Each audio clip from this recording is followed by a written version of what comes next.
All right, let's go ahead and get started. So this class is going to be all about setting up a Facebook group. And I know that could sound silly.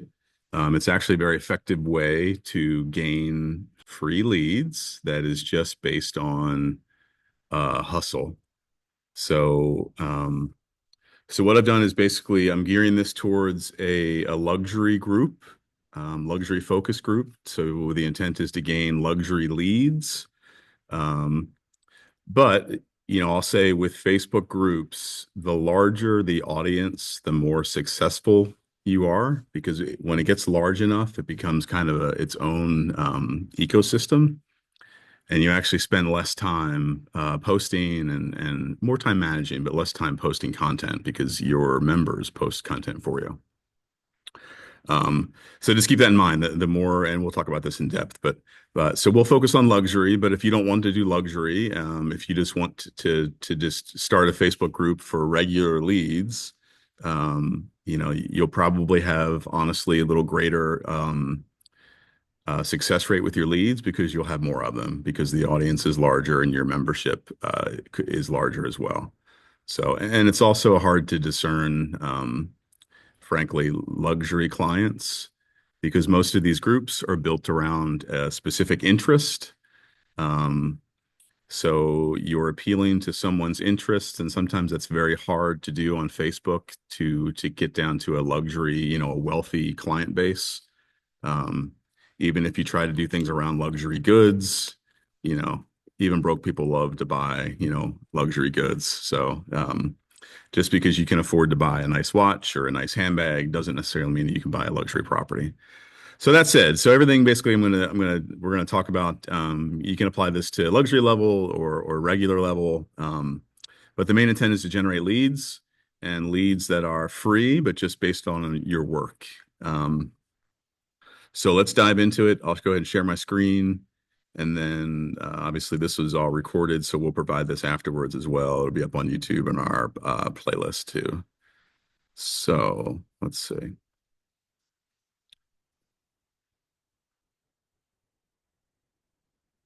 All right. So let me get into presentation.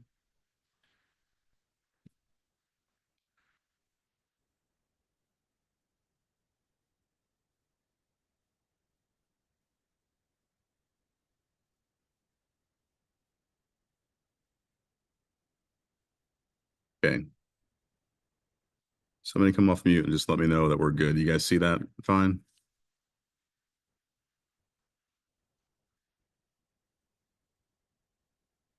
I don't have my notes on, guys. Can somebody just come off mute? Good. Yeah, I can see it fine. Appreciate that. Okay. So let me move my thing around so I can see a little bit. All right, so this is basically what I talked about. So this is a luxury class, master class. Again, we do these every Friday for the most part, unless something's going on. And then Tuesday is our mastermind class, and that's led by Matt. And that's less of a class and more of a discussion, right? So we'll pose a topic and then have a discussion around that based on kind of real world experiences. So this is the master class version. And this one might be a little shorter, but I'm going to walk you through the Facebook groups. And if you're like me, I'm actually not on Facebook very much. I'm on Instagram.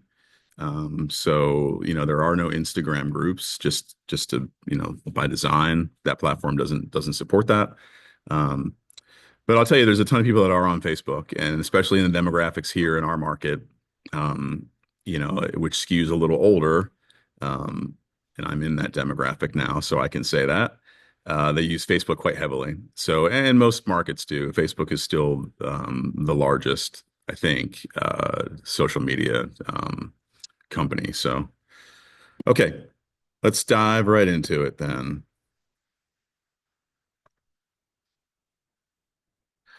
All right, so here's the objective again. I'm gonna show you exactly how to launch, grow, manage, and then kind of scale your group. And then, the audience here obviously is agents, but it could be for team leaders or recruiters that instead of developing leads for sales, you're developing leads to attract agents, right?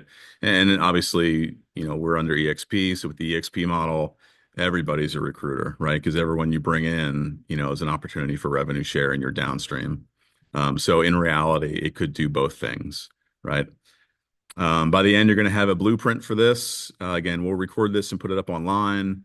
And at the very end of this, I'm going to walk you through actually setting one up, so you'll see exactly how that's done, and then you'll have this as a reference. Okay, so why Facebook still works, or why Facebook groups? So there's 1.8 billion monthly users. So that's, what is that? A quarter of the world's population, basically. Excuse me.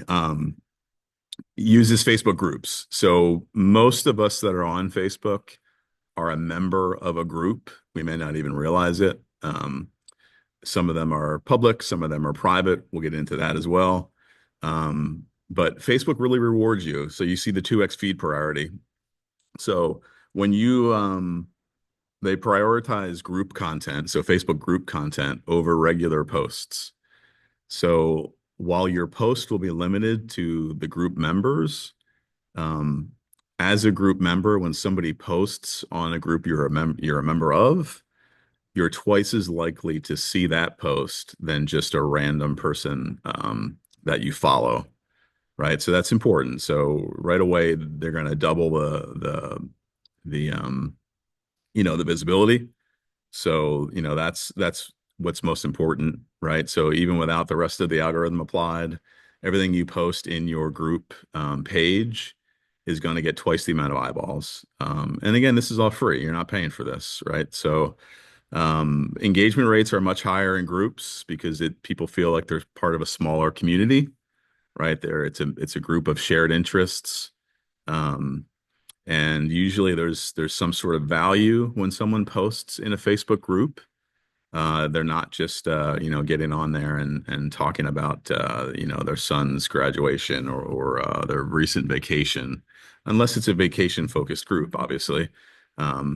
So usually it's something, it's a shared interest, right? Let's say it's a running group and someone gets on there and posts about their recent 5K and blah blah blah blah, that's a shared interest with you, so you're much more likely to engage with that than I'll say a friend that you are Facebook friends with that posts a random post about going out to dinner.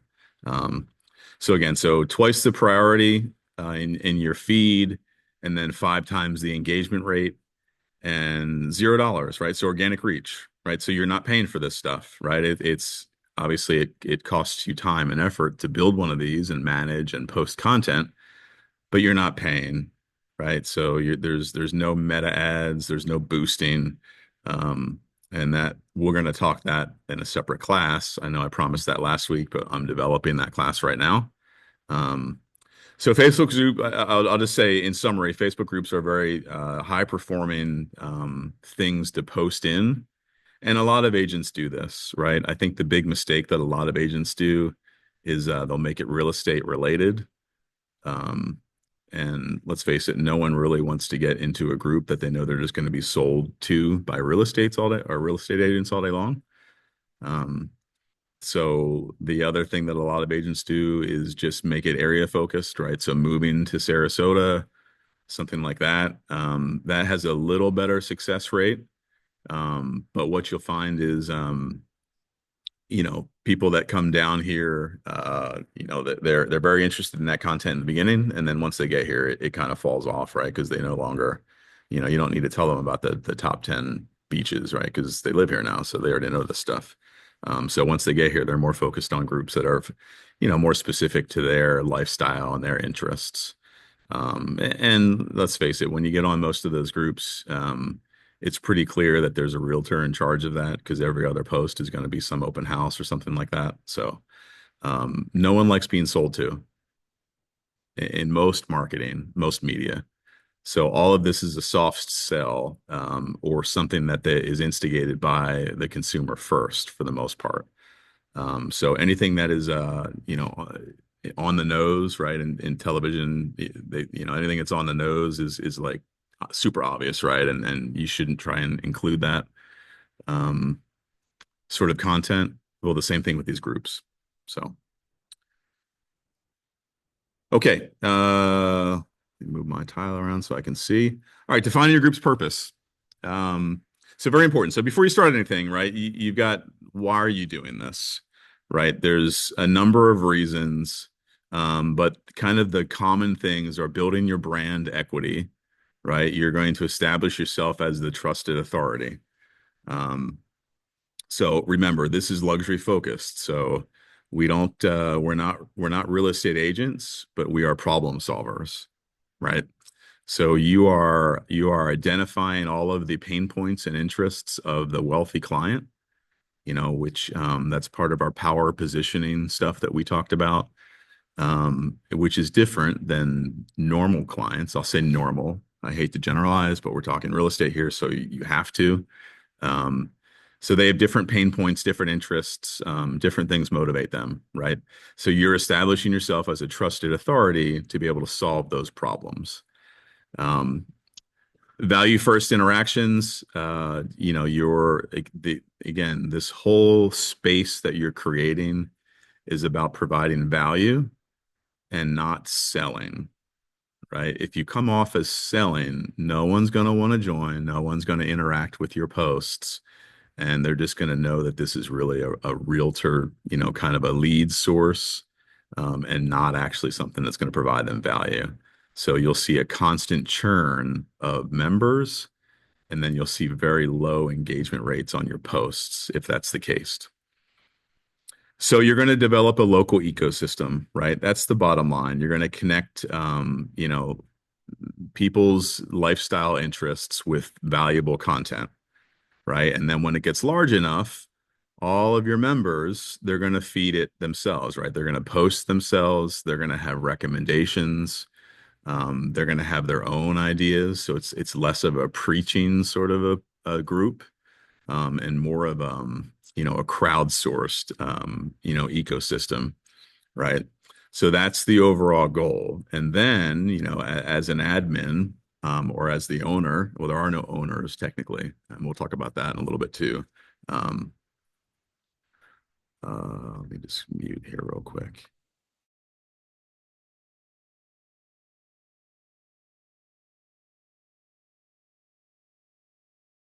Okay, sorry guys.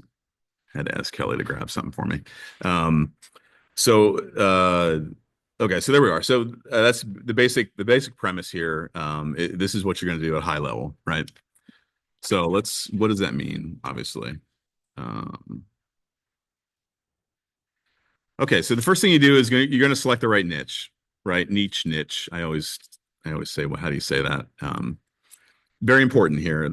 After all, this is how you're going to reach, or how your members are going to reach the group, and then the content you're going to post in the group that's going to, attract them to be a member, but also retain them and keep them engaging, right? So as a luxury, right, again, so this is luxury focused training, right? So these are some things that would tend to attract luxury clients, right? Waterfront living, any property that's on the water or Gulf, oceanfront, by design, people that have interest in that sort of thing, generally speaking, can afford it.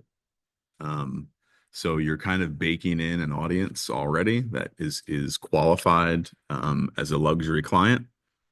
Not everyone that likes waterfront properties can afford them, right? I love waterfront properties. I don't live on the water. Um, but you'll be less inclined to join a group that's specific to that, if you don't necessarily have a vested interest. But you will get some, right? But that's not saying that, listen, just because you want to live on the water, but you can't afford it, you still have housing needs too, right? So although I'm a luxury agent, I will go where the opportunity, you know, allows me. At the end of the day, it's all green, right? So, and I would encourage that too. That you just your basis of this obviously should be making money, but you want to help people as well, right? So it doesn't necessarily matter that's a $200,000 condo or a $20 million mansion. You're gonna I would advise you to take care of both clients, right? Because sometimes that $200,000 condo is related to or has a connection that will eventually pay off, for a luxury client, and that has happened to me unexpectedly, which is always a great feeling.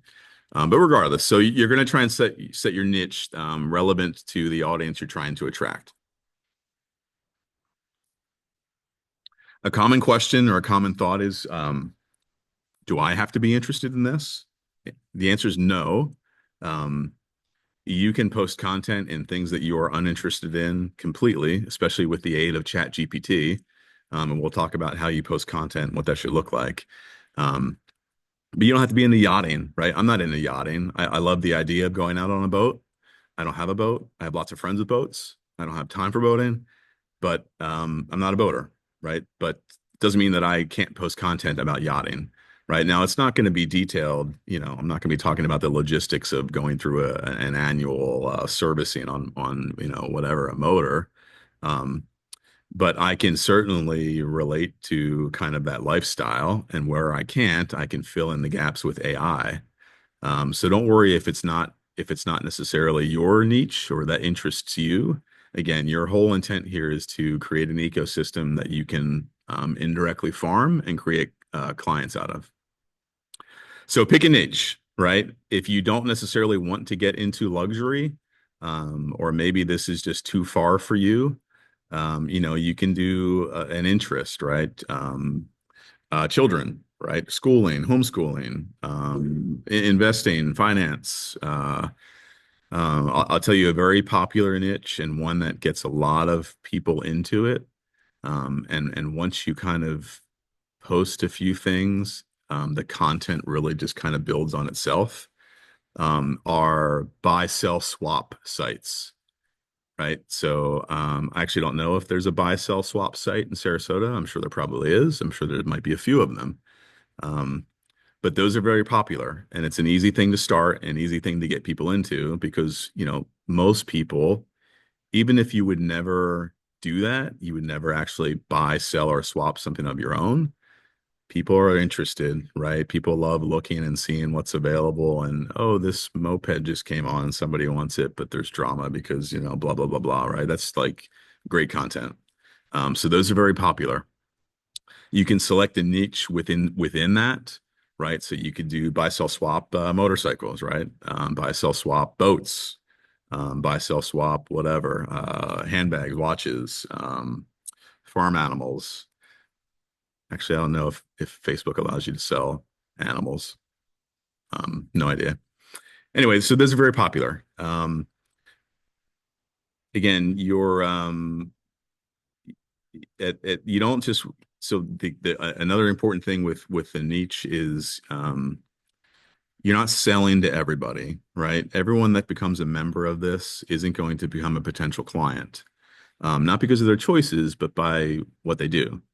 Right. So you may have other trades that want to get in this and do the same thing as you. You might have other agents that want to get in there and do the same thing as you.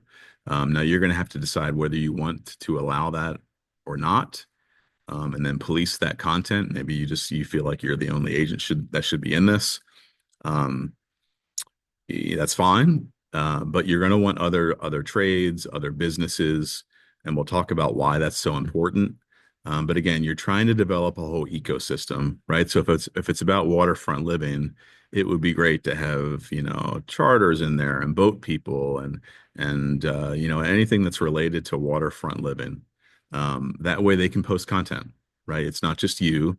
There are other people besides consumers in there that are subject matter experts in something in that interest area. And they are now posting content because they see a value to them. They're trying to gain clients as well. There's lots of adjacent opportunities. But once you get this going, you're able to entice businesses to join you, and promote them with either your content or allow them to post their content, obviously, or they can do things like advertise on your main screen, your background, things like that. And we'll talk about the benefits of that. So, But selecting the right niche is the beginning. You've got to figure out what you're going to do and why. Um, so I believe I put together. Okay, so naming your groups. Let's see. So the key takeaway from this is when you name your group, you always want to have the location. So first of all, you don't unlike naming a product where you want it to be short, original, catchy, and sometimes it doesn't necessarily, the name of your product doesn't have to describe your product, right? Like Zillow, right? If you had no idea what Zillow was, you would, a real estate search engine would be your millionth guess, right? What Zillow was, right? Um, but it's very effective because it's memorable. And once you get a taste of what Zillow is, you're going to remember what it does, right? Just because that name is very unique. So that works. That branding works for products, but not for Facebook groups, right? For Facebook groups, you so set that aside. What you want to do is the longer, the more the more explaining, whatever the word is there, the better, right? So you always want to include the location because what happens is people get on Facebook and they're gonna the algorithm knows where they're located, right away. And it knows exactly where they're located. Um, and it's going to provide them content from that location, generally speaking, right? Um, so and when people join groups, or it's going to recommend groups to them, most people want to join a group that is geographically similar to where they live. So always include the location, right? So if it's a Sarasota, I don't know, motorcycle group, Sarasota is going to be in the title, and usually the first thing in the title, right? Because that's the first thing people will search for, right? If I want to be a motorcycle, maybe that's not a good example, but let's say well, I don't know, schools, right? If I want to be in a group that talks about schools, I don't care what schools are like in Philadelphia. Has no bearing on me whatsoever. But schools in Sarasota, that interests me, right? Or child services or things to do on the weekend with your kids. Again, I don't care what they're doing in Sacramento, but I care what they're doing in Sarasota. So always include the location, and then the interest. Right. So be descriptive here. Think of this as basically you're trying to use keywords. Keywords are becoming are very important with Instagram and Facebook. It's less about hashtags. Everyone used to be like, well, at the end, you'd have to put, 12 relevant hashtags. And then people would like search by hashtags and subscribe to things. People don't do that really anymore. And Instagram and Facebook don't really reward you that much for having proper hashtags. What they want is keywords in your content, right? So if your content is about something, Sarasota real estate, right? Instead of putting Sarasota real estate as a hashtag, um, Sarasota real estate in the content itself is a keyword phrase, right? So if the algorithm figures out people are interested in Sarasota real estate, and there's a whole science to that, it's going to show your content randomly in their feed. So the same thing with naming your group, right? So you want to be as descriptive as possible about that lifestyle or interest, and include that in long form in the title, right? So I've got one there, Sarasota Lux Living. Maybe that's not the best one. Again, maybe it is Sarasota waterfront properties or whatever, Siesta Key beaches. Just be as descriptive as possible. And it's okay if the name of this is 4, 5, 6 words long. Perfectly fine. No one's ever going to write that out. It's never going to become an issue. Um, don't be generic. Be more specific. You want to be able to stand out in search results, but also the more specific you are with those keywords, it has to be long, but it has to be specific. Don't make it generic. Beaches. You need to be more specific than that. And we'll do one of these, when we're done here to kind of show you exactly what I'm talking about. Okay, and then cross promote. right? So you're trying to get visibility here, right? So it's going to be in your Instagram bio, your email signature, your YouTube channel, maybe even your business cards, right? Once you develop this group, put it on everything. Why not get it out there? You can use other media to advertise this, right? Or do other posts in other media to advertise your group and get it going. So, um, okay.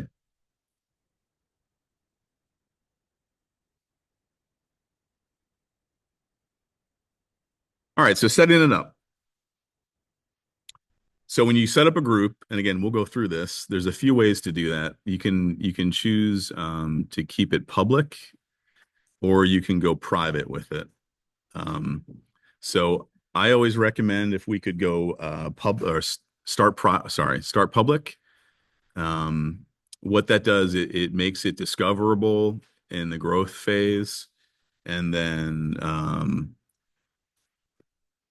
it allows, if you're not a member, you can preview content before you join, right? And there's just a lot of things. There's a lot of advantages in the beginning to keeping the page public. Um, so I suggest doing that until you get to a certain growth period, and then you'll move it to a private group, and we'll talk about when that is and what benefits that opens up, and then what kind of problems that creates as well. Um, Okay, so create an identity, right? So you've got your name, you got your niche, you got your name, and then you're gonna, what you have to do is you'll have to assign your little profile, your circle profile picture. No, actually, that's not true. Sorry, you do a banner, right? So it's a background banner. Once you set up your group, you'll see, and we'll walk through this, but you'll have to upload a banner or select. They've got some generic things you can use. Um, and if you just, what I recommend doing is, well, two things. You can either go into ChatGPT and say that I need create me literally you would write out, create me a, luxury style banner for a private or a public Facebook group titled, blah, blah, blah, blah, right? Hit enter. So when ChatGPT renders a visual, it does take like 30 seconds, a minute sometimes. It'll give you that. It'll give it to you in the correct size. If you don't want to do that, or maybe you got your own idea, just go into Canva and click create a new design. And then it's going to ask you what it is, right? It'll give you a whole list of things, right? Instagram posts, whatever, whatever. If you don't see a Facebook group banner, just search for it. I guarantee there's going to be one in there, and it'll pop out, the correct size, right? And then basically it'll create a blank file, and then you can add to it or whatever you'd like. So that's what I would recommend. When I've created these, I always do a custom myself. Now, one thing you have to keep in mind with that banner is it's going to be a large, I don't know the dimensions offhand, but let's say it's a 16 by 9 kind of screen. Um, when you are on Facebook and you get a notice to join this, or you're just looking on it as a post, that whole banner is not going to show up right on your phone. So it'll show up as a smaller, basically the center portion of that. Um, basically a rounded square. So just be cognizant of that when you design your banner, that it's going to crop it down and only share a certain portion of it when you're on your phone or whatever. So usually what I do is, I'll make the whole thing, but any words or text or really important visuals, I kind of keep to that center square and play around with it. Upload something and then see what it looks like on your phone. If it doesn't look right, delete it, do a new one, just change things around. Um, but just realize every time you upload something, every time you do that, it is going to automatically create a post for that. Um, so just go back in there and delete all those posts, right? You don't want people that join your group seeing that you were fiddling around with your banner and had 10 different versions of it, right? So go back in and delete all those posts. And it may actually save that media from the post, right? There's a separate category for media, so you might have to go back in there and delete that as well. Okay, so optimize your location settings. So a big mistake a lot of people do is they don't put a location for the group. Which when you don't do that, Facebook treats it as though it's a worldwide thing, right? And you're not trying to market to a worldwide audience, at least I don't think. So I would always try to keep that to your low, you can add up to three tags, I think, for location. Um, and then it shows a map as well. And it'll ask you the business address as well. So I would encourage you in filling in all that. I would encourage you to fill in all of the requested content from Facebook. So the more of that stuff you do, the more you satisfy them, usually, the higher algorithm score they give you, and the more your stuff is going to be visible. So just go in and provide all of that. But definitely do a location. One thing we'll talk about in these groups is you'll get to the point that you'll start getting spam, right? It's inevitable. So if it is a worldwide group, or if you don't specify the location, it's gonna get visibility all over the place, right? And there's certain parts of the world that are very spammy, right? So if this touches, kind of, I'll say Southeast Asia at all, there's going to be all kinds of spam on there, and there's going to be scams and spam and terrible stuff. And so make sure you set your location for sure, and then the audience will be optimized to that. Okay, when you set these up, you're gonna you're not required to, but they ask you what the rules are, right? So it will automatically give you a few examples of rules. They're about spam and what can be posted and what can't. And then, the tone of the posts, right? Obviously, Facebook is very much, at least now they are against, hate speech and, any sort of thing that would violate their policies. So it's going to prompt you to use those. And I would just encourage using those, but then look at them and see if there's anything in there you need to modify, right? Um, what you don't want, besides spam and scam from, I'll generalize and say international, fake accounts. You'll get people that are in town that just want to, post their own content on there, and it may not have anything to do with your site, right? They just want to get on there, and they think, hey, there's this thing I'm a member of. There's 4,000 people. This would be a great opportunity to sell, whatever, Mary Kay, right? Um, I would kind of in those guidelines as you're setting it up, so what happens is a member or a member wants to join your group, right? You'll get a notice about that, and they'll get these guidelines in front of them, and they'll get warnings that say, there's no self-promotion, right? And you can define exactly what you want that to be. But it makes it much easier if you kick them out of the group because of they do something like that, and they turn around and report you or the group itself. Now you've got a basis, right? It says no self-promotion. This person clearly saw that when they joined the group, but their second post in, they posted something where they're trying to, hawk, whatever it is. Um, so just be clear with that up front, and the more clear you are, I think the better you'll be in the long term. Okay, so you got it set up, right? So you picked your niche, you've got your location, you did your media for it, all that stuff. You got your guidelines set up. Now you're going to go back in and adjust some of the settings, right? Um, so enable membership screening. Basically, when someone joins, um, you're allowed to ask them questions, right? So, you don't have to let everybody in, right? So you're allowed to ask some qualifying questions. Like I would assume most of you are members of our Facebook group, right? The Living Vogue Facebook group. Um, if not, you should get with Kelly. We will invite you. We have to be personal friends with one of the admins has to follow you or be friends with you, and then we can invite you. But when you get to that and you're trying to join, it's going to ask you a few questions, right? So these are the questions that you use to kind of screen members to make sure they qualify. Um, you're going to disable anonymous posts. I recommend that 100%.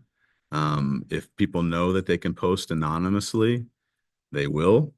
And a lot of times when people post anonymously, they develop this alt ego where they think they can say and do whatever they want. Um, it's kind of like, uh, a keyboard warrior sort of thing. Some people feel that way anyway, even if their stuff is out there. But if it's anonymous, I can post whatever kind of garbage I want, whether it's hate speech or spam or whatever, right? It's just kind of terrible about society right now. But so you're not gonna allow anonymous posts. And this will be a selection, and I'll show you where this is in a little bit. Um, admin assist. So this is an automated moderation, right? So this is once it goes private, this becomes something that's available, and you're able to flag, words if somebody posts a specific word, and it'll provide some examples of this for you. Um, or if somebody, just again, you'll be able to put in keywords there. Um, that if somebody posts that stuff, it'll get flagged. And if they do it enough times, it'll automatically remove them from the group, or at least it'll give you notice that somebody's done that. That way, you don't have to be like on there checking all of this content all the time, right? Because if your group grows and you've got hundreds of people in it, you're probably not going to be on there checking every single post. Um, Ideally, you would like to be able to kind of control that content and check it. But once it gets large enough, you just can't unless you hire people to do that for you, or you assign moderators, right? So I don't know if I talk about this later on. So let me talk about this now. So once it gets to a certain point, you're allowed to assign moderators, right? Now, in the beginning, if it's just like you and your spouse, or you and a friend, or maybe you and a trusted advisor, you can assign someone as a moderator, and that gives them the power to basically delete posts. Um, and that's really about it. I would highly encourage you not to allow them to be an admin. Um, and I'll talk about why. So when you set up one of these groups, you don't own it. This is an ecosystem that you are setting up within Facebook that is owned by the people, right? It's a crowd sharing sort of asset, right? So if somehow the group gets away from you, Facebook doesn't care, right? So why do I say that? So when you grant someone admin access, um, they are allowed to every other admin, including the owner, um, they can change their access or kick them out of the group completely, right? So they have full control basically. And if they do that, I've heard stories where people have actually held Facebook groups. Some of these can be 100,000 people, right? And it's constantly generating leads for all sorts of different industries, and they're selling these leads, right? Or they're doing referral agreements. So there is value to these, right? So they'll hold them ransom, right? Or they'll just shut them down. So I highly encourage you not to grant admin access to anyone, unless it's, kind of a spouse sort of thing or a business partner. Um, so what you'll do is you'll assign moderators instead, and that'll give them limited ability. And you'll see once you get a certain point, and you basically say, you create a post and you say, hey, I'm looking for moderators to help me control content, blah blah blah. People love power. You will get tons of people that will say, "Oh, me, I want to be a moderator. I don't want to be right." They love the ability to like think of themselves as being able to control, stuff, right? We all do. It's just human nature, right? And they get a little thing that says moderator next to their name or whatever. So there will be no problem getting people to help you. And that's good, right? At a certain point, they're helping you. They're helping this ecosystem. You're not paying them, right? They're just doing it because they feel, whatever their interior motives are. Okay. And then so this is just, regular reviews, but just in general, once you get this up and going, of course, we're all addicted to social media, so you'll want to check in on this a lot in the very beginning. But eventually it's going to grow large enough and you're going to have other things going on where you'll get away from this, right? So it'll be difficult for you to even do like a daily content post. because you've got other priorities and you're going to feel like this is running itself anyway, right? The posts, especially if you're doing a buy sell swap, it'll post all day long, right? People are just selling random. I always hold up this bottle of water. People are selling random things on there, right? So schedule time, just like anything else. Add this on your calendar. Hey, every day I'm going to review this from 9 till 9:30 and just go through and review everything. All the content, if you see any issues, or just kind of the overall trends of the page, just build in time to do that sort of thing. Um, okay. So seeding content before promotion, right? So you've started this. Now it looks great. You've got your background thing up. You've got your profile picture. Sorry, your profile picture actually is the center space of your background. Sorry. Um, what do I do? Do I just invite people? No, because they're gonna preview the page and they're gonna see there's no content on there, and they're gonna say, "Well, what is this? I'm not gonna get any value from this. There's no content." Um, So you've got to kind of see this before you promote it, right? And same thing with if just in general, if you're starting a new, let's say you have a personal Instagram account, but you want to start a business Instagram account. Um, Before you invite people into that, do some posts, right? So when they get on there initially, they're going to see some stuff, right? And ideally, you'll think about this for a little while, and you will have started posting content from 2 weeks ago, and maybe daily you do something, so you've got this kind of portfolio already, right? So what I recommend for groups is doing the same thing and having at least 5 posts, right? And I call them evergreen content, which basically means it is never going to die, right? It's always going to remain relevant. So I've given some examples there: local events, hidden spots, um, engaging questions. Just content that's not going to be aged is generally the best sort of thing, right? You're not going to say, "Hey, this is coming up this weekend," and then detail an event that's whatever's coming up this weekend, the Polish festival in downtown Sarasota. I don't know if that's this weekend or not, but I know it's coming up. Because that stuff ages, right? And people just kind of that might be good content, but I would kind of stay away from that. Um, and then schedule posts, right? So you used to have to download your own apps to schedule posts on Facebook or Instagram. Now they have Meta Planner where you can do that within the app itself, um, or you can use Buffer, and you're going to schedule these posts in peak engagement windows, right? So for Facebook, during the week, that is early evenings or around lunchtime. And then on the weekends, it is late mornings to early afternoons, generally speaking, right? So there's ways you can check this specifically, or you can just get on ChatGPT and literally ask them, "Hey, what's the best time to post, you know, today?" Right? Or do a week out, and it'll scour the internet and mine, exactly what it should be and when it should be. Um, Really less important again because Meta is already increasing the priority of your posts within the group, and you're going to get higher engagement as we talked about on group content. So less important, but still, if you can follow, don't get on there and post something at 3 o'clock in the morning, right? You may be scrolling at 3 o'clock in the morning if you're weird like me, but it's not the best time to post content. Okay, so share posts, right? Before you get in there and feature a lot of your own, certainly don't. What you don't want to do is get on there and post real estate related content immediately, right? You're trying to develop this ecosystem that is about a shared interest, right? You're trying to provide value to members, right? So you're all about growth initially.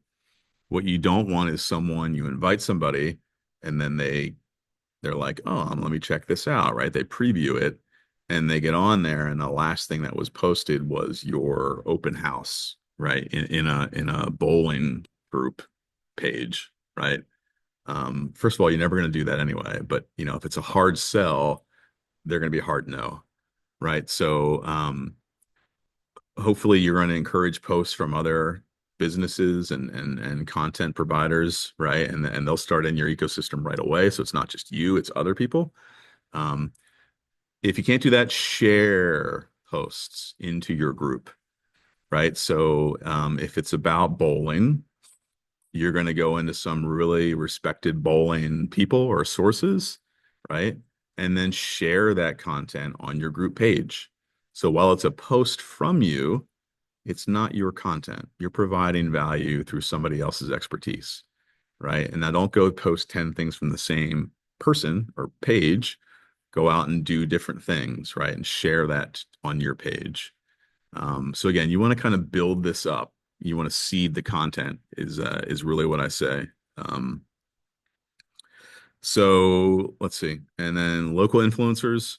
Yeah, if there's any local people that you know are really into your whatever interest this is wrapped around, um, get them in there early, right? Reach out to them, even as you're developing this. You're going to send a message and say, "Hey, I'm going to start a local, a Facebook group around sushi, right? And there's some really good sushi restaurants, and let them know, and get them involved early in the process. Everyone loves to be able to promote things for free to an audience that is tailored towards their business. Um, so you will get high, a good return on those inquiries. Now, not everyone uses Facebook Messenger. If you're like me and you send me a message on Facebook, man, I might not read that thing for 6 months just because I don't see it. So it may be harder to reach them. You may have to go to the business itself and have a discussion, but get them involved early because it's free, right? Everyone loves being involved in free stuff. If somebody came to us, like walked in my door right now and said, "We're creating this page for whatever," I'd say sure. When do you need it? You know, um, free's easy. So create that foundation, right? So you've established the page, you've identified the niche, you've named it properly, you've set this up, you've got your background stuff, right? So you've seeded the content, you set all your guidelines and your location and all that stuff. Um, so that's the key thing. So you've got something that when somebody is invited and they preview it, it looks like a real thing that's happening. All right. It doesn't have to be like, it's not like it's been going on for a year, but they're like, oh, there's like, 5, 10, whatever. They'll scroll down for the first few. They're probably not going to do a deep scroll. They might. But the more content you have, the more seeding you can do ahead of time, the higher conversion you're going to have of people actually accepting your membership requests. Um, Make sure I cover everything. I got some notes here on the side too. So, okay. So, and when you're setting this up, and again, we'll go through a setup, you have the ability to allow individual profiles or businesses. Might not be or, probably just and businesses. Um, I would highly suggest to just do individual profiles, right? So, what does that do? When you start inviting businesses in, um, it gets very spammy. They will cross promote everything, even if it's completely unrelated, right? So if this is a thing about bowling, and instead of joining it, now I like bowling. Instead of joining it, I don't. Well, I don't know. I guess I do. Everybody likes bowling, I guess. Um, Instead of me joining that with my personal thing, if I joined it with Living Vogue, for one, that would be kind of weird, I think, but I'm more inclined to share Living Vogue content on with that group than I am my personal stuff, right? Or my bowling interest stuff. So it tends to get spammy when you allow businesses in. So I always just encourage you to select that you only allow profiles, which are personal accounts. Um, and you're still going to get, listen, the owner of the sushi store that you're trying to get a business relationship with, chances are they have their own individual Facebook account. Well, they do. You have to have an individual account in order to set up a business account. Um, so, invite personal stuff, right? And that way it'll be more related to them personally than them trying to cross promote the business, right? It's a sushi site, yet there's somebody that's advertising, electrical services, right? Those things just don't. It's not a shared interest or content. So, um, no live broadcasts. So this would be a thing you're able to select as well. I don't encourage you to allow live broadcasts because the same thing. You never know what they're going to say, what they're going to promote, what language they're going to use. Um, so I would not encourage doing that. Now, if you want, so unfortunately, when you say no, that also precludes you as the admin owner from doing a live broadcast, right? And Facebook loves, and so does Instagram. They love live, right? Whenever somebody you follow goes live, like everyone gets a notice, right? It's like, oh, they're going live, right? Um, so if it's a sushi thing, right? And you're at Tsunami or wherever, you might want to do a live thing of the sushi you got, or maybe the presentation, it comes out with sparklers and stuff. Great content. But if you select no, you can't do that either. So what I suggest is if you want to do that, you can always go back into the page and unselect that, right? So then you can do a live thing, and then when you're done, go back and say, I don't want live anymore, and it just precludes everyone else from doing it. So just another tip that I would highly encourage you to do. Okay, so initial growth strategy. So what do you do? So you've got this all set up, right? Invite all your friends. Most of you have a ton of friends, even if they're not your friends, right? I've got a very small friend circle, just in reality. But on Facebook, I've got, 500 friends or whatever. And I'm actually, that's low. Like, so there's some people that have like 5,000, right? And you're like, but how do you know 5,000 people? Like, you don't, right?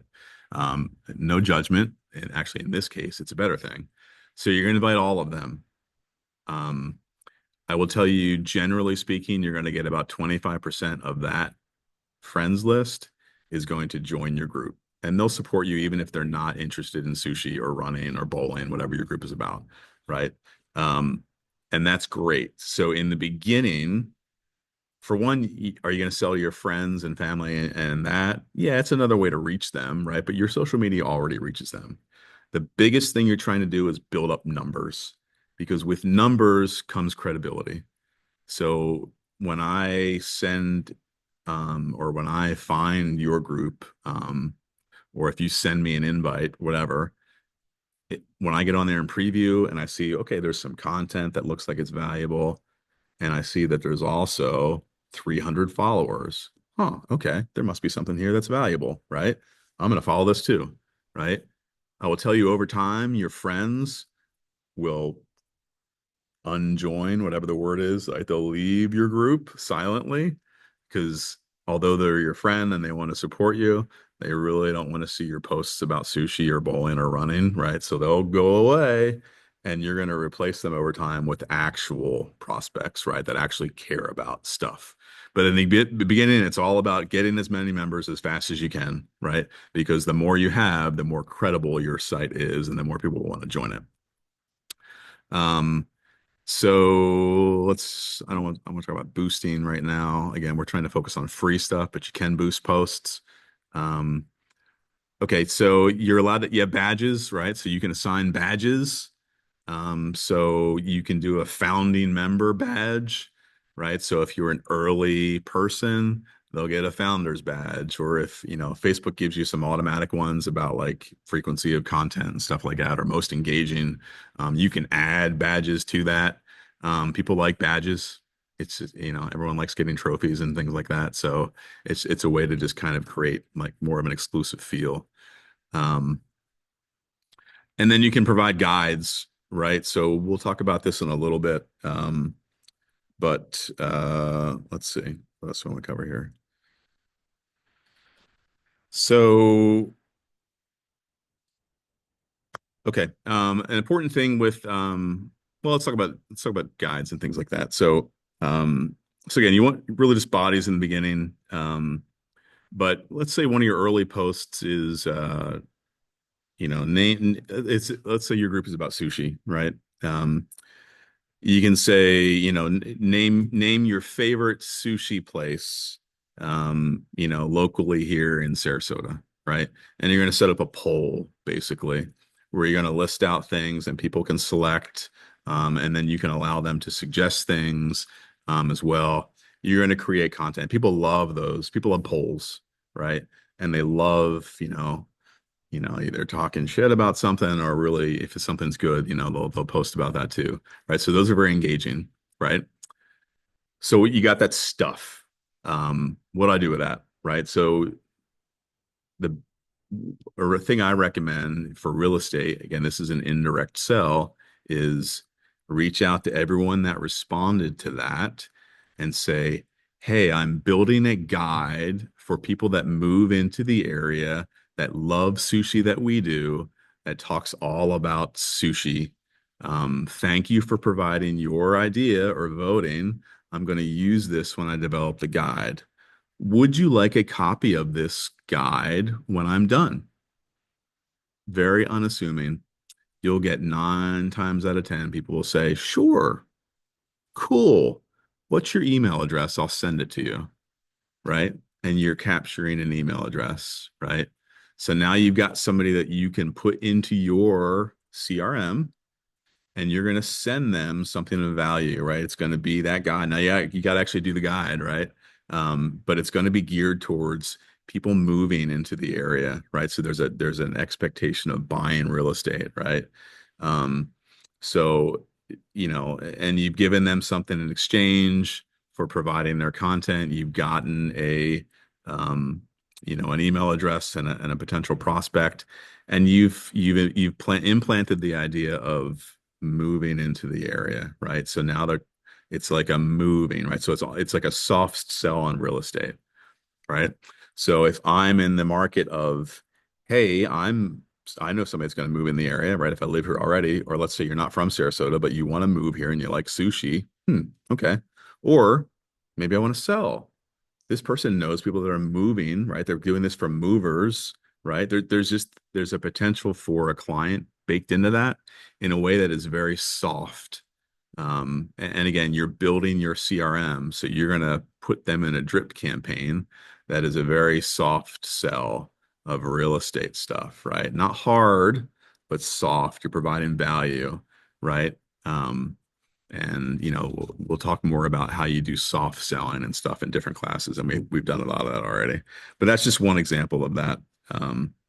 Okay, so featuring businesses.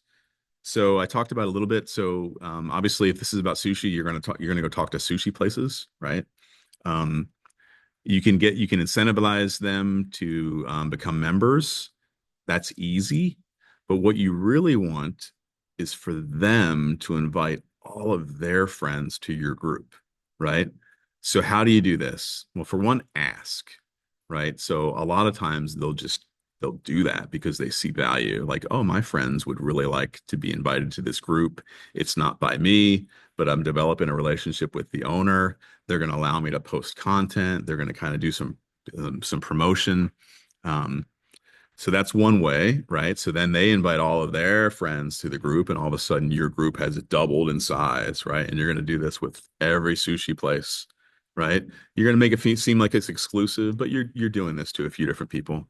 Um, if they don't buy, or if the prospect of them inviting all their friends to somebody else's group is just too much work, or they're not interested in doing that, then you can offer posts like, I'm going to go into your sushi place and do content on your stuff, right? And we'll create content around that.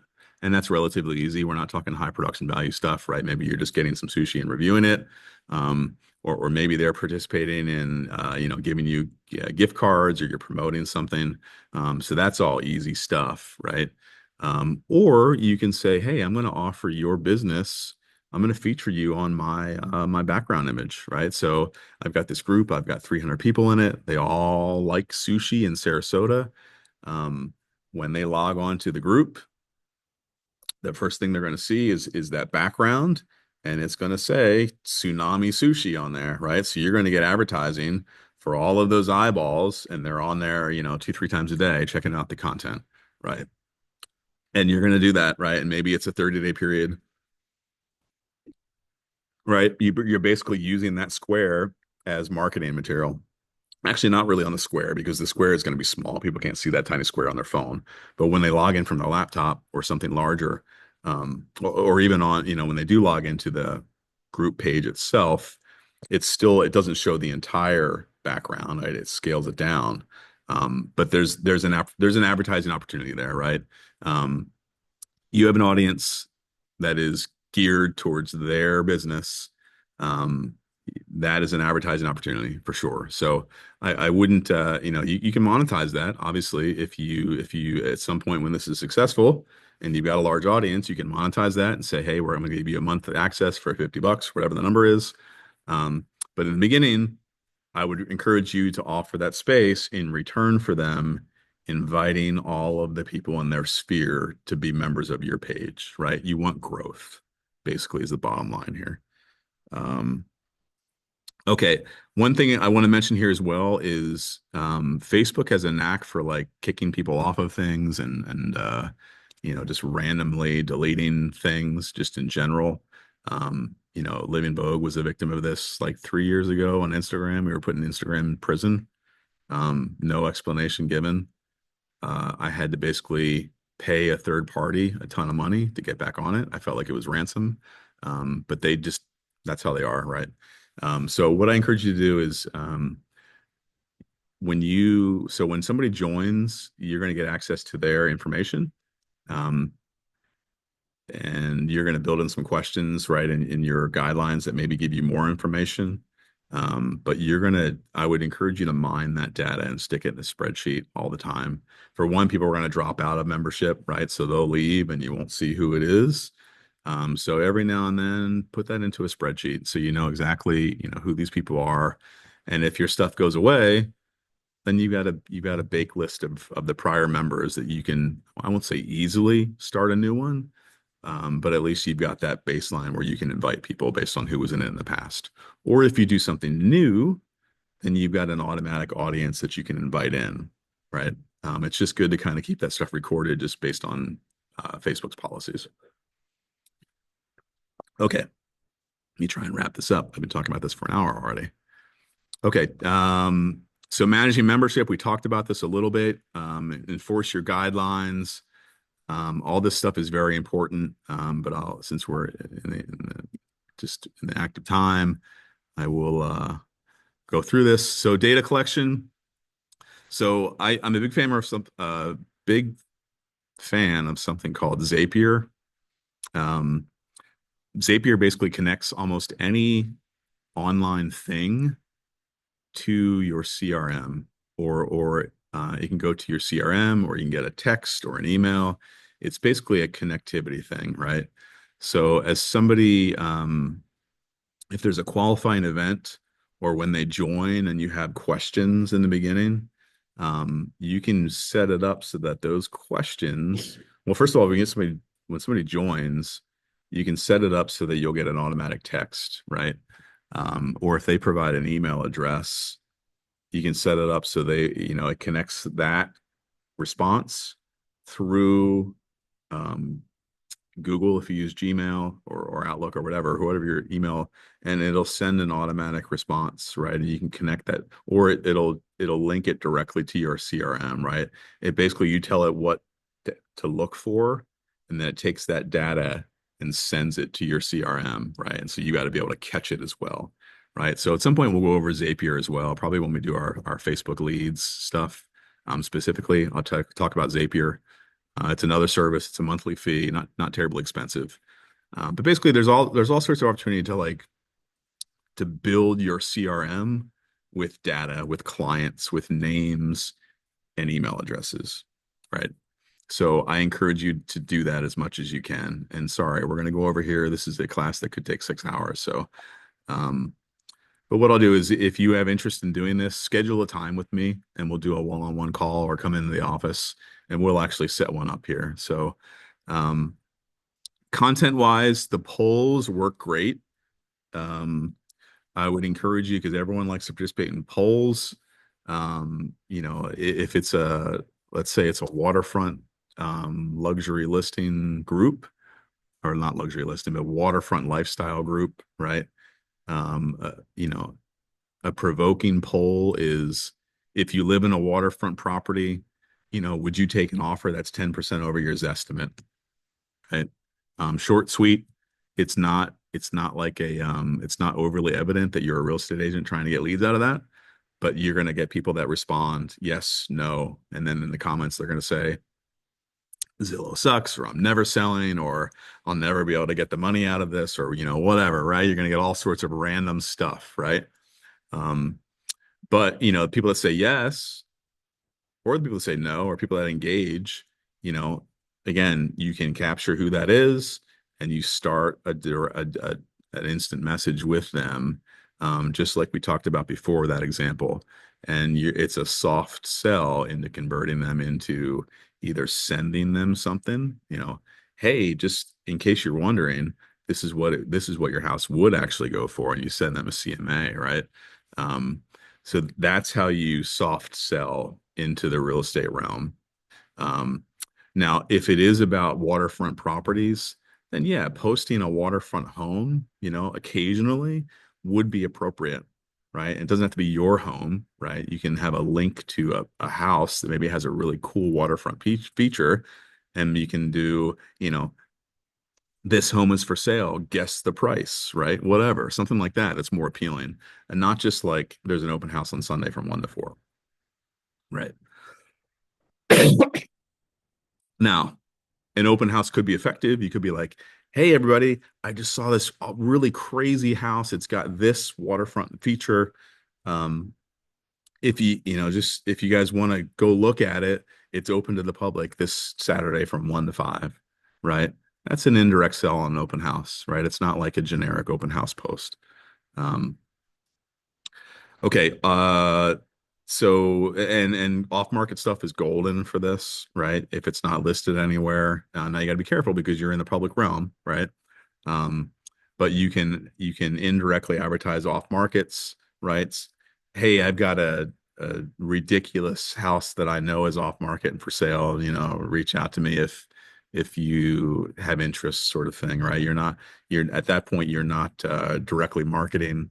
Um, and then when they do reach out to you, you're having them come in, right? And that's not a broadcast, right? So that kind of stuff, you want to make sure you're not breaking any NAR rules from that, heaven forbid. But that's the kind of content that you'll post. Um, okay, let's see. Okay, so posting strategy, I do recommend like kind of every day something, right? Now it's not going to be all real estate related, right? So maybe if this is a luxury site, it's a luxury event. Maybe it's like Cars and Coffee, in St. Armand's Circle. Hey guys, Cars and Coffee is coming. This is what last week's looked like. Then you show some fancy cars. Um, or there's a poll, right? I like doing polls a lot. So, what's Sarasota's most overrated restaurant, right? I guarantee you put that on there, you're going to have tons of people, right? And that's just an engaging thing, right? Again, so that would be like, hey, I'm putting together a guide for buyer clients coming into the area about Sarasota's restaurant. Thanks for sharing that information about this one. I'm going to compile this in the guide. When I'm finished it, would you like a copy of this, right? And then, yeah, sure, why not? Like ask for their email and boom, you've got all that stuff, right? Again, it's just kind of an easy way to tie that in. Business spotlights, again, if it's sushi related, you're going to the business.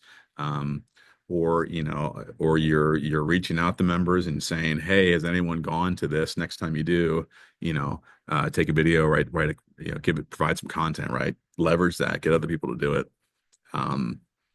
So this is just kind of an example, but you're going to try and post something every day, right? Now, eventually, this is going to get taken over by members, and they're going to be posting content for you. But again, you want to come across as the whole intent of this is developing you as an expert into this, whatever your influence is or whatever the following is. Um, so they want to see your name. You're going to be an admin, obviously, so they're going to recognize, oh, this is an admin. Um, and they're gonna equate you with trust, right? So develop that so that when you do post something that is indirectly real estate related, you're coming from a position of trust. Just be consistent. Set aside a time to do this thing on a regular basis. Okay. So this is again, we talked about how to do this. The polls are really good. Recycle content. If something worked, use it 3 months from then. People have short-term memories. You're gonna like redo it a little bit. But use ChatGPT, right? Hey, I've got a bowl, literally just write in. I've got a private group or a group about bowling in Sarasota. Write out 10 engagement posts, related to that content, right? It'll write everything out for you. Use ChatGPT as best you can. Or, if you want events or you want sushi restaurants or guides, all that stuff, it'll provide all of that for you. So leverage that as best you can.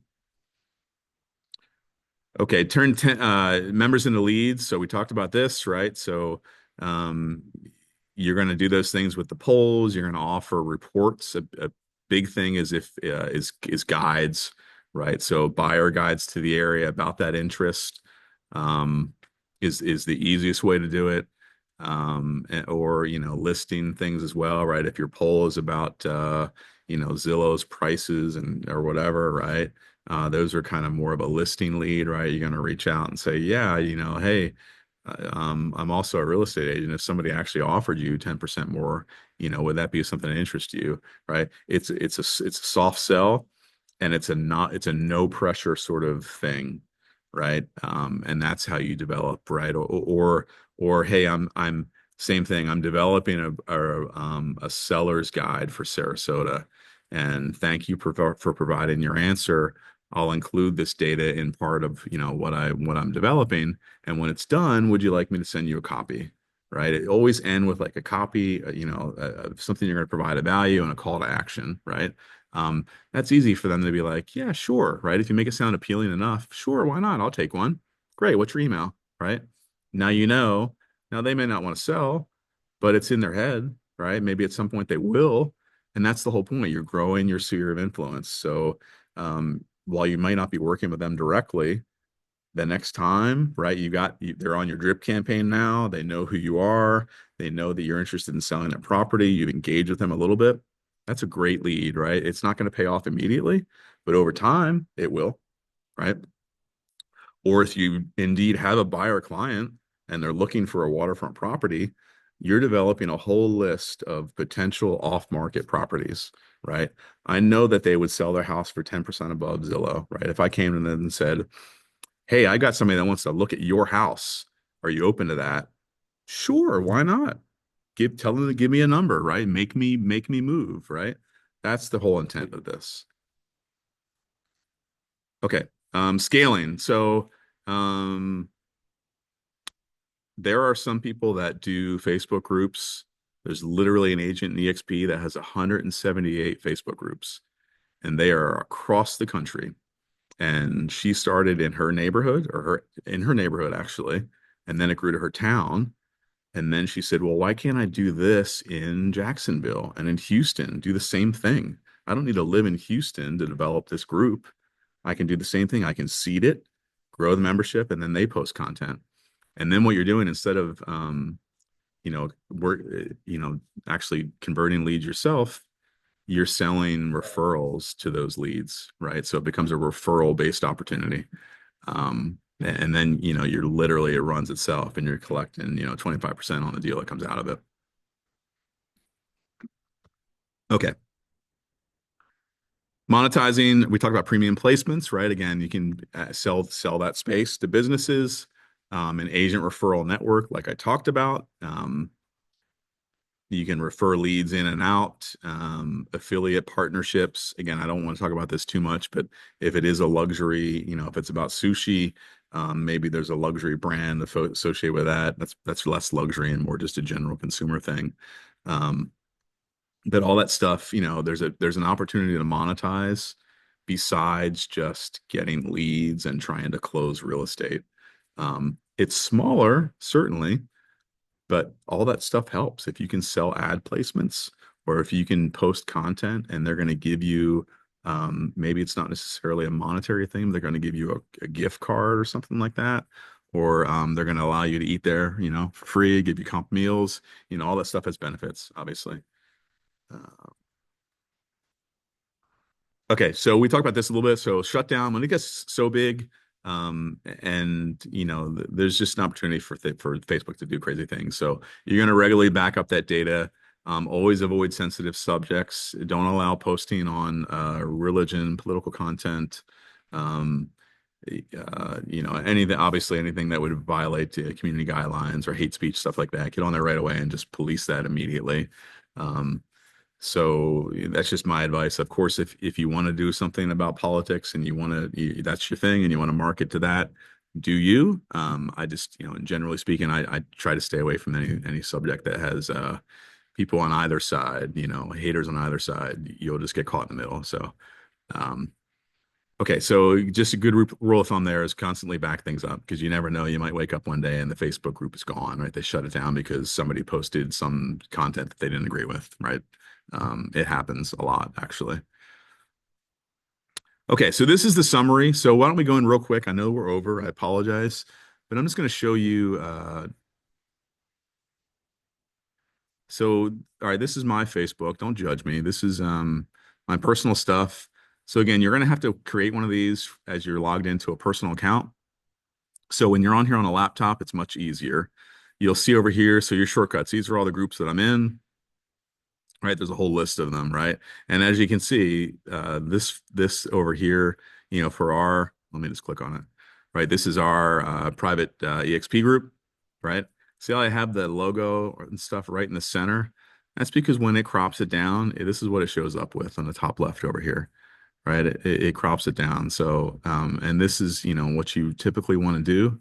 But again, if you're selling or you're trying to monetize or you're trying to partner with a business, you can put ads all over this, right? And don't become so distracting that when people preview it to join it, they're like, this looks like a mess, right? You don't want to do that either, right? So just be tasteful with it. Um, so okay, so we're in here. So but basically what you're going to do is let me go back. So I've got so you see groups over here. Just click on groups, and you're basically just going to create a new group, right? And this is exactly what I talked about. So you're going to name it. You're going to choose whether it's private or public, right? And then you right away you have the opportunity to invite friends. Don't do that. Set this up first, like I said, and then start posting some content. And then you're going to invite friends into it once it's been seeded, right? So this is sorry, let me move my zoom around a little bit. This is where you're going to add, right? So this is your background. Um, let's see. So this is where you would, I guess it's gonna require me to put in a name first, right? So let's say Sarasota Sushi.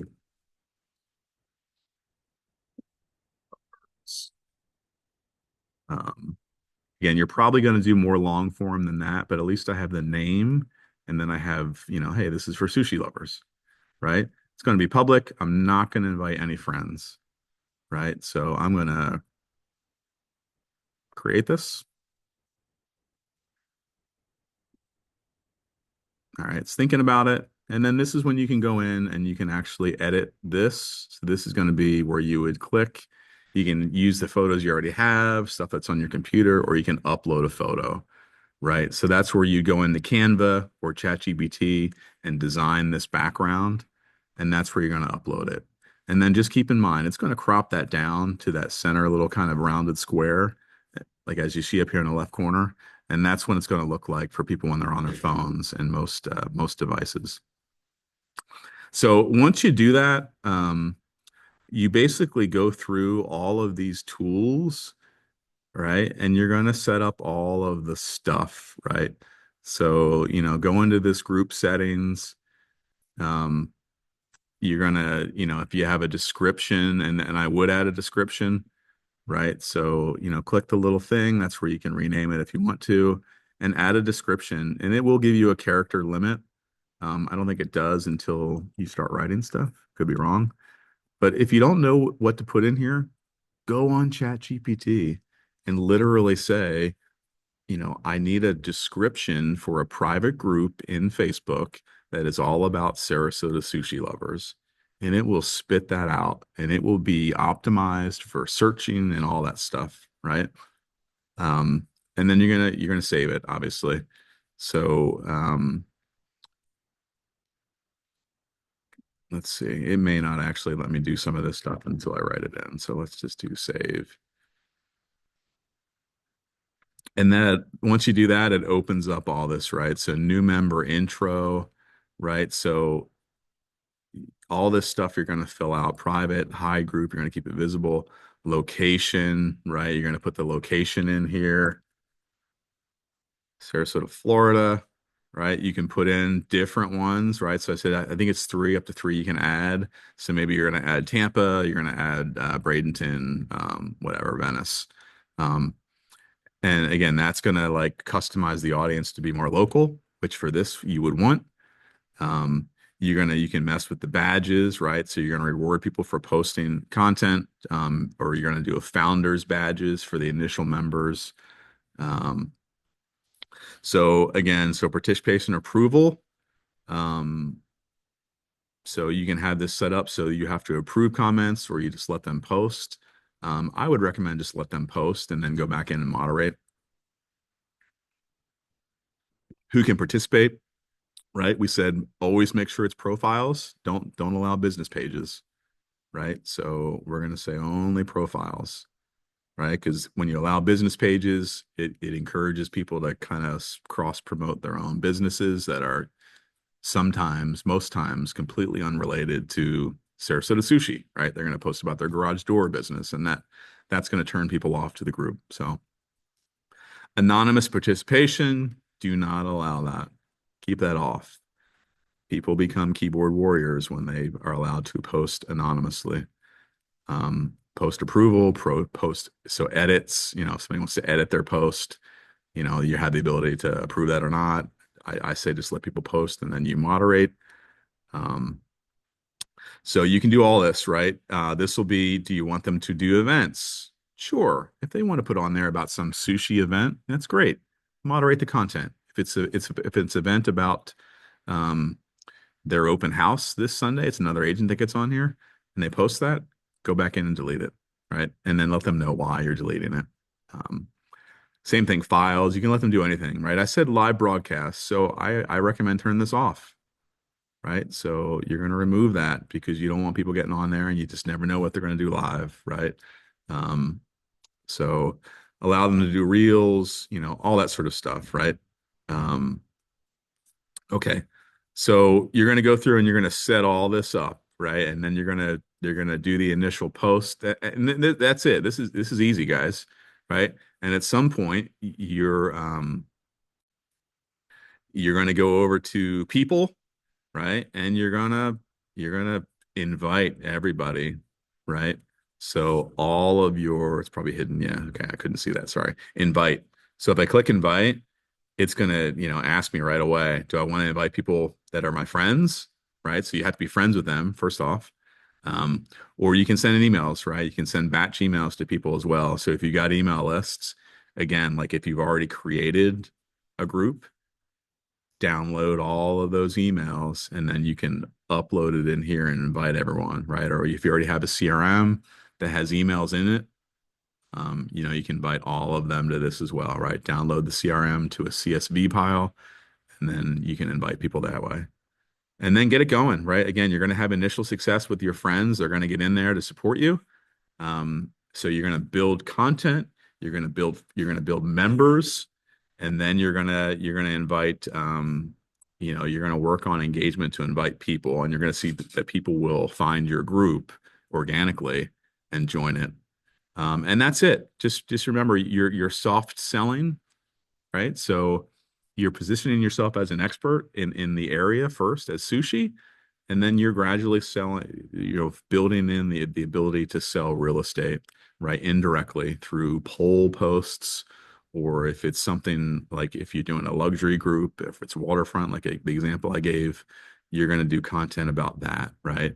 And you're going to indirectly get them into your CRM, right? Because they either showed an interest in that Zillow number or, whatever, whatever your poll is about.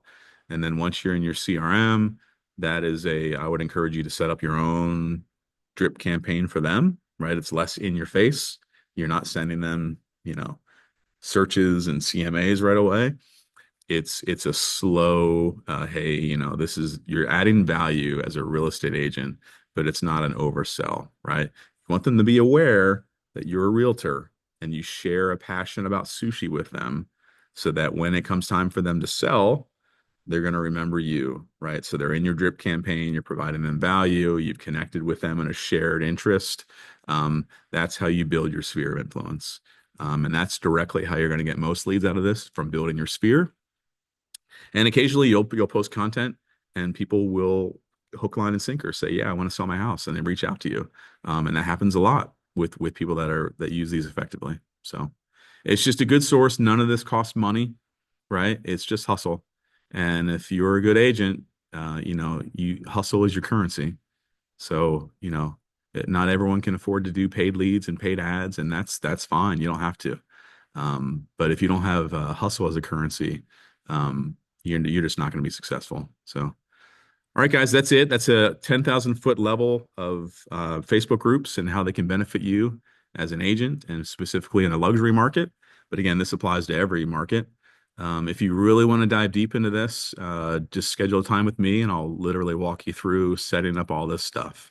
None of this stuff is hard. So if you're not tech savvy, it's really not that difficult. I promise you. If you have the ability to post to Facebook or Instagram, you can do one of these with a little bit of help in the beginning, and I'm willing to sit down and do that with you. And after a while, this stuff runs itself. So, oh, and one last thing, if you do a buy, sell, swap, which I said is very popular, people are right away, they're like, well, how do you start content with that? Right?